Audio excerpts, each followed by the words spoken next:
চাঁপাইনবাবগঞ্জের শিবগঞ্জ উপজেলা চৌকা সীমান্ত দিয়ে আবারও পুশিনের চেষ্টা ব্যর্থ করে দিয়েছে বিজিবি। শনিবার ভোরে ২০ জনকে পুশিনের চেষ্টা চালায় বিএসএফ। ৫৯ বিজিবি ব্যাটালিয়নের অধিনায়ক লেফটেন্যান্ট কর্নেল তাজুল ইসলাম চৌধুরী জানান, ৫ জন পুরুষ, ১১ জন নারী ও ৪ শিশুকে পুশিনের চেষ্টা চালানো হয়। পরে গ্রামবাসীদের সহায়তায় এই চেষ্টা ব্যর্থ করে দেয় বিজিবি। চাঁপাইনবাবগঞ্জের চৌকা সীমান্তে পুশিন পরিস্থিতি জানাতে যুক্ত হচ্ছেন সহকর্মী একেএস রোকন।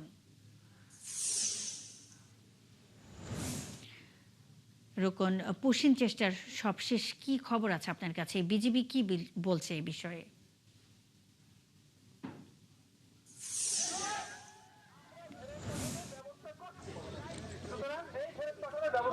মুন্নি, আপনি জানেন যে চৌকা এই সীমান্তটি এর আগে কাঁটাতারের বেড়া নির্মাণকে কেন্দ্র করে কিন্তু একটা উত্তেজনা অবস্থার সৃষ্টি হয়েছিল এবং আবারও এই বেড়ামুক্ত জায়গা দিয়ে কিন্তু বিএসএফ পুশিং করার চেষ্টা করছে। এবং আমি যদি আপনাকে দেখানোর চেষ্টা করি যে ইতিমধ্যে কিন্তু বিএসএফ শূন্যরেখায় অবস্থান করছে এবং তারা পতাকা বৈঠকের জন্য ইতিমধ্যে হাজির হয়েছে।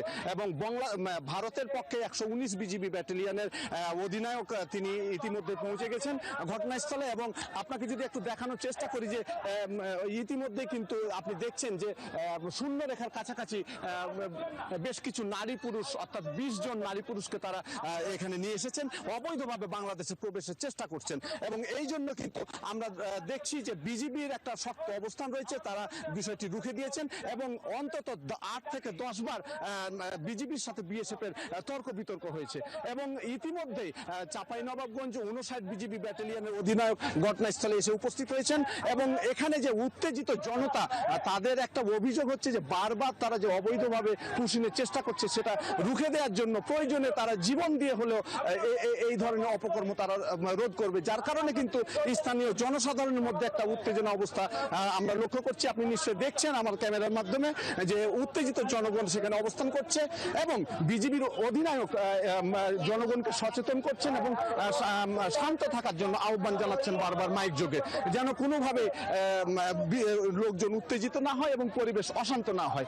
এবং আপনাকে আরেকটি বিষয় জানিয়ে রাখি যে ২০ জনকে পুশিনের চেষ্টা করা হয়েছে, তার মধ্যে কিন্তু ৫ জন পুরুষ এবং ১১ জন নারী রয়েছে এবং বেশ কিছু শিশু রয়েছে। আমরা এখান থেকে দেখতে পাচ্ছি মাত্র ১৫ গজ দূরে ৩ থেকে ৪ বছরের ছোট ছোট বাচ্চাদেরকে কিন্তু এই খোলা আকাশের মধ্যে ফেলে রাখা হয়েছে, যা অত্যন্ত মানবিক ও অমানবিক, যার কারণে কিন্তু বাংলাদেশের সীমান্তবর্তী যে সমস্ত জনগণ রয়েছে তাদের মধ্যে এক ধরনের ক্ষোভ এবং হতাশা লক্ষ্য করছি আমরা। এবং মুন্নি, শেষ খবর পাওয়া পর্যন্ত আমরা যেটা দেখছি যে ইতিমধ্যে ৫৯ বিজিবি ব্যাটালিয়নের অধিনায়ক ঘটনাস্থলে এসেছেন এবং বিএসএফ এর ১১৯ ব্যাটালিয়নের সাথে পতাকা বৈঠকের জন্য তিনি প্রস্তুতি নিচ্ছেন। এই ছিল আমার কাছে সর্বশেষ, মুন্নি।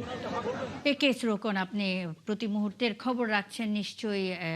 আপনার প্রতি মুহূর্তের খবর জানতে পরবর্তী সংবাদ সংযোগেও আপনার সঙ্গে সংযুক্ত হব। থাকবেন সঙ্গে। চাঁপাইনবাবগঞ্জের চৌকা সীমান্তে পুশিন পরিস্থিতি জানাতে একেএস রোকন যুক্ত ছিলেন।